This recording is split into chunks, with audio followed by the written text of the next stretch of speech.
আমার মিটারটা দেখছে ইঞ্জেকশন লাগে 2100 টাকা। এক একটা ইনজেকশনের দাম 2100 টাকা করে। আপনার বয়স কেমন হবে এটা মিডিয়াম? আমার বয়স মনে করো 77। উনি আমাকে বলতেছে যে ওই যে এই ওষুধগুলো কিনে দেওয়ার জন্য, এটা কিডনির নাকি?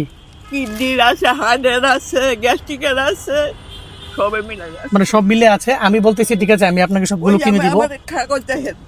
শুনেন না, আপনার কাগজ লাগবে না। উনি আমাকে বারবার বলতেছে যে আপনাকে আমি রিপোর্ট দেখাবো প্রয়োজনে। আপনার রিপোর্ট লাগবে না। শুনেন, আমি আপনাকে একটা কথা বলি। আমি ছোট, একটু আগে উনি আমাকে বলছেন যে আমি ছোট মানুষ। আমি আসলেও ছোট, তবে আপনার দোয়া আলহামদুলিল্লাহ আমি 64 জেলায় বয়ান করি। এমনকি আমি কালকে এই ঢাকার উত্তরখানে একটু জমি নিছি, আমি জমি কিনছি আলহামদুলিল্লাহ। এখন আমি সে উপলক্ষে আমি এই আজকে সারাদিন খুঁজতেছি একজন ব্যক্তি যাকে আমি এই তার একদিনের যা সে টাকা পায় আমি তাকে সে টাকা দিব। এমনকি আপনি যদি এই ওষুধ যত টাকা লাগে আমি সমস্ত ওষুধগুলো আপনারা কিনে দিব। মানে একজন মানুষকে আমি হেল্প করব। কথা বুঝতে পারছেন? আলহামদুলিল্লাহ। আমি মূলত সারাদিন ধরে খুঁজছি একজন ব্যক্তি। আমি ওনাকে নিয়ে এখন একটা ফার্মেসিতে যাব। ওনাকে না গেলেও ওনার ওষুধগুলো নিয়ে যাব, নিয়ে এই ওষুধগুলো কিনে তারপর ওনাকে এনে দিব ইনশাআল্লাহ। বাবু আমার ঘরে খাবারও নাই, জানেন? আমার ঘরে খাবারও নাই। আমি এত কষ্ট। বাসা কোথায় আপনার? ওই উত্তরা ফাকুরিয়া তোরা কেন পড়ছে? ও তোরাক থানায় এখানে বাসা।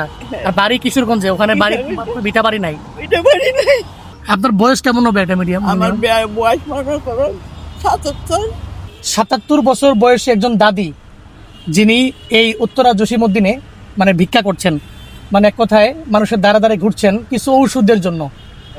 আলহামদুলিল্লাহ, আমি যেহেতু ঢাকা থেকে জমি কিনতে পেরেছি, আমি নিয়ত করেছি ওনাকে এটা কিনে দিব। আমি এটা এখন নিয়ে যাব। এই সমস্ত ওষুধগুলো দেন, আমাকে দেন। এই সবগুলো ওষুধ যত টাকা লাগে আমি এগুলো কিনে দিব। এখানে প্রায় দামি দামি ওষুধ কিছু আছে, কিডনির যেগুলো, কিডনির বিশেষ করে আমি এগুলো নিয়ে আসবো। ইঞ্জেকশন লাগে 2100 টাকা। এক একটা ইনজেকশনের দাম 2100 টাকা করে। দেখি যতটুকু পারি ইনশাল্লাহ আমি ওনাকে হেল্প করব। আলহামদুলিল্লাহ, ওষুধগুলো দেওয়ার পরে এখন এই 600 টাকা দিয়ে দেবো বাবা।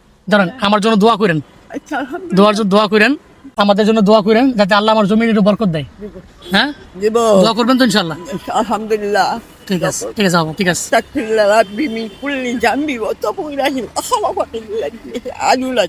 আপনি কি এখানে থাকেন, মাঝে মাঝে আসেন নাকি? না, এখানে আসেন। এই ওষুধের জন্য আসছিলেন? যাক আলহামদুলিল্লাহ।